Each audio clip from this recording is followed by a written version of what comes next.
जय हिंद दोस्तों। आप सभी दोस्तों का मेरे यूट्यूब चैनल पर हार्दिक स्वागत है। आज मेरे पास किसान भाइयों के लिए एक उपहार है। उपहार वो ऐसा है कि किसान भाई गदगद हो जाएंगे उसको हासिल करने के बाद और अपनाने के बाद, मेहनत करने के बाद उन्हें बहुत कुछ हासिल होगा। 1 बीघे में 50 से 70 हज़ार रुपये की इनकम केवल 3 महीने में मिल सकती है। देखिए वो ऐसा है क्योंकि गेहूं की फसल अब लगभग कटने को है, कहीं कट चुकी है, निबड़ चुकी है और कहीं अभी कटाई जारी है। खेत खाली हो जाएगा। वो धान के इंतज़ार में 3 महीने का जो फ़र्क है, गैप है, मैं उस पर ध्यान देना चाहता हूं और उस 3 महीने के अंदर अंदर मैं कमाई करवाना चाहता हूं किसान भाइयों की। क्योंकि 3 जुलाई के महीने में बरसात शुरू हो जानी है और तभी धान की रोपाई आप कर सकेंगे किसान भाई। धान तभी लगेंगे। गेहूं की कटाई अब हो चुकी, 3 महीने बाद धान लगेगा। ये जो 3 महीने 90 दिन का जो गैप है, इसमें आप कमाई कर सकते हैं। ठीक है जी। गेहूं के बाद धान से पहले यही वो 3 महीने है और वो फसल है पिपरमेंट, या उसे मेंथा भी बोलते हैं। देखने में ये पुदीने की तरह होता है। एक तरीके से ये पुदीने की ही एक हाइब्रिड नस्ल कहा जाता है। हमारे क्षेत्र में बहुत होता है, हमने भी की है क्योंकि मैं किसान का बेटा हूं और इसलिए मुझे इसकी पूरी जानकारी है। कमाई अच्छी है, मेहनत के साथ साथ कमाई भी अच्छी है और इससे खुशहाली आती है। मेंथा जो है दवाइयों में काम आता है और हर तरीके से ये इस्तेमाल वाली चीज़ है, बहुत ही फायदेमंद चीज़ है। और देखिए, सबसे पहले अगर आपके पास गेहूं के बाद अगर खेत खाली है धान की फसल लगाने के लिए, ये 3 महीने का जो गैप है इसमें आप पेपरमेंट लगा सकते हैं, मेंथा लगा सकते हैं। अगर आपके पास खेत है तो इसको सबसे पहले आप अच्छी तरीके से जुताई कर लीजिए, उसका लेवल कर दीजिए कि कहीं कोई गड्ढा या नीचा या ऊंचा ना रहे, जिससे कि मेंथा या पेपरमेंट लगाने के बाद अगर सिंचाई करते हैं फसल की तो वहाँ पर पानी भर जाता है और पानी की वजह से फसल नष्ट हो जाती है जहाँ पर गड्ढा हो जाता है, क्योंकि ये पानी को कम चाहता है। और सर्दियों में ये होता ही नहीं है क्योंकि गर्मियों में होता है। अब गेहूं की कटाई के बाद लू चलना शुरू हो जाएगी, भीषण गर्मी पड़ेगी, 40 से 50 डिग्री तक हो जाएगी गर्मी। और यही गर्मी इसके पेपरमेंट की फसल के लिए बहुत फायदेमंद है। और तेल जो है इसका, इस गर्मी और लू के अंदर ही इस पौधे के अंदर तेल बनता है। और जरा सी भी बारिश हो गई या थोड़ा सा भी टेम्परेचर डाउन हुआ, 40 से नीचे हुआ, तो उसका तेल जमीन के अंदर वापस चला जाता है, उस फसल के अंदर से तेल खत्म हो जाता है।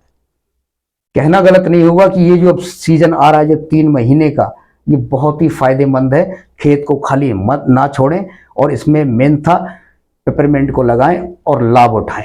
देखिए जी, खेत को अच्छी तरह से समतल कर लें, अच्छी तरीके से उसमें खाद डालें, जैविक खाद, गोबर, सड़ी हुई खाद जो होती है गांव में अक्सर जो हमारे पशुधन से जो हमें खाद मिलती है, उसे ऑर्गेनिक या जैविक खाद बोलते हैं। आप उसके अंदर पेड़ पौधों के सूखे हुए पत्ते जो होते हैं वो कटाई करके खून के बारीक बारीक सा करके खाद के रूप में गला के सड़ा के वो उसके अंदर आप खेत में डाल सकते हैं, जिससे कि उसकी उर्वरक शक्ति जो है बढ़ती रहे।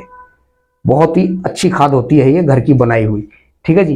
पानी की निकासी का अच्छी तरीके से आप प्रबंध करें, पानी जमा ना हो पाए, इस तरफ आपने पानी लगाया, या आप प्राकृतिक रूप से अगर बरसात होती भी है तो इस तरीके से खेत का आप चुनाव करें कि पानी मेड़ों के ऊपर से ना उतरे और साइड से ऐसे एक नाली टाइप बनाए जिससे कि पानी जो है बाहर निकलता रहे, पानी खेत के अंदर जमा ना हो, फसल को नष्ट ना करे।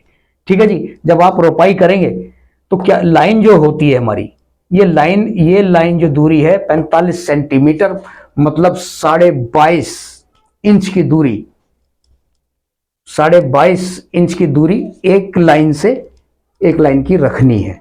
ठीक है जी। और पौधे से पौधे की दूरी 15 सेंटीमीटर, मतलब 7.5 इंच। 7.5 इंच केवल इतना ही होगा। ठीक है जी। इस चीज का आप ध्यान रखें। अगर आपके पास नर्सरी पहले से तैयार है तो आप पौधे को बड़े ध्यान पूर्वक लगाएं, उसका उपचार भी करें। ठीक है जी।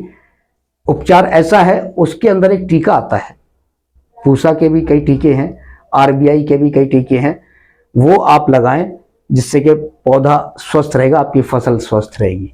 ठीक है जी। अब बात करते हैं कीटनाशक और निवारण।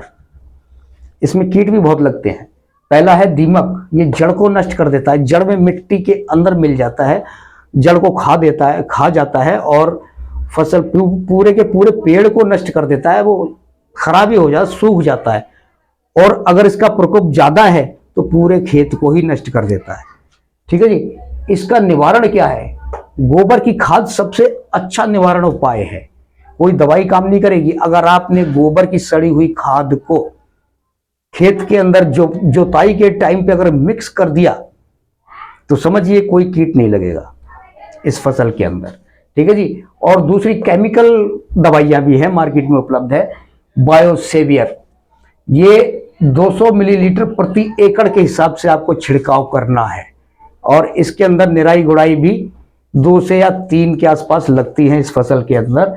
और पानी इसमें चाहिए 150 से 180 लीटर तक, अगर आप ये दवाई इसके अंदर छिड़काव करेंगे तब। ठीक है जी। दूसरी इसके अंदर बीमारी है पर्ण दाग, मतलब पत्ता सूखने लगता है और झड़ जाता है।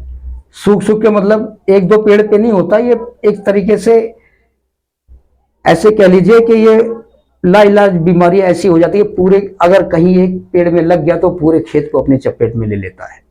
ये वायरस की तरह काम करता है, एक पेड़ से दूसरे पेड़ में जैसे परागण होता है ना, उसी तरीके से इस एक पेड़ से दूसरे पेड़ में इसकी बीमारी जाती है और पत्ते जो है सूखने लगते हैं, जिससे कि तेल की जो हमें जरूरत होती है वो तेल कहीं ना कहीं खत्म हो जाता है। पेड़ जब बढ़ेगा ही नहीं तो तेल तो खत्म होगा ही।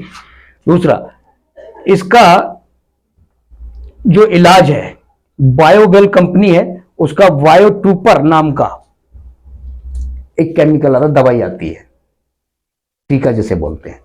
ठीक है जी। 500 मिलीलीटर दवाई को लेके 150 लीटर पानी के अंदर घोल में मिक्स करके आप इसका छिड़काव कर सकते हैं फसल में। यह 3 महीने से 3.5 महीने तक की फसल है, ज्यादा से ज्यादा 105 दिन या 120 दिन तक लग सकते हैं। 105 दिन के अंदर अंदर आप फसल की कटाई कर सकते हैं। अगर आपको एक ही फसल से 2 बार कटाई करनी है तो इसमें समय लगेगा। पहली कटाई 90 दिन के अंदर आप कर सकते हैं और उसी फसल को दोबारा अगर कटाई करना है तो 70 से 80 दिन का समय लगता है। इससे डबल मुनाफा, डबल आमदनी हो जाती है। ठीक है जी। अब एक सवाल है, आज से मैंने स्टार्ट किया है कि हर वीडियो में आप सभी दर्शकों से मैं एक सवाल पूछूंगा और सभी भाइयों से निवेदन है कि आप मुझे इसका जवाब दें कमेंट बॉक्स में। और अगले वीडियो में अगर आपको पता है तो ठीक है, जवाब दीजिए, लेकिन आपकी जानकारी के लिए मैं बता दूं कि अगले वीडियो में आज जो मैं सवाल पूछ रहा हूं उसका जवाब मैं अगले वीडियो में दूंगा। तो ठीक है, तैयार हो जाइए सवाल सुनने के लिए। वो कौन सा राष्ट्रीय राजमार्ग है, सड़क राजमार्ग, जो भारत और अफगानिस्तान को जोड़ता है? जी हाँ, सड़क मार्ग है, राष्ट्रीय राजमार्ग है, ये भारत से अफगानिस्तान को जोड़ता है। इसका आपको नाम बताना है। ठीक है जी। आज के लिए इतना ही। अगले वीडियो में फिर आपको मिलूंगा इसके जवाब के साथ और दूसरी नई जानकारी के साथ। जब तक के लिए जय हिंद।